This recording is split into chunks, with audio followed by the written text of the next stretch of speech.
పొరపాటున కూడా ఈ 3 మిస్టేక్స్ మీ 20స్లో మాత్రం చేయకండి. చేస్తే 30స్లో మీరు చాలా బాధపడాల్సి ఉంటుంది. 20స్లో అన్వాంటెడ్ థింగ్స్, అన్నెసెసరీ థింగ్స్కు ఖర్చు చేయడం ఇప్పుడే ఆపేసేయండి. ఎందుకంటే 20లో నువ్వు ఫైనాన్షియల్ డిసిప్లిన్ నేర్చుకోకపోతే ఇక జీవితంలో నువ్వెప్పటికీ నేర్చుకోలేవు. 20స్లో నీకున్న అతిపెద్ద అసెట్ నీ టైం.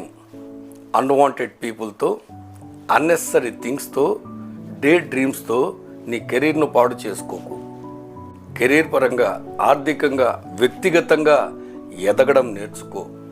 3వది ముఖ్యమైనది, మీ శరీరాన్ని ఉక్కు కవచంలా మార్చుకోండి. ఆరోగ్యం మీద దృష్టి పెట్టండి. రెగ్యులర్గా ఎక్సర్సైజ్ చేయండి. ఫిట్నెస్ సంపాదించుకోండి. ఆరోగ్యంగా ఉన్న శరీరంలో నుంచి మాత్రమే ఆరోగ్యకరమైన ఆలోచనలు వస్తాయి.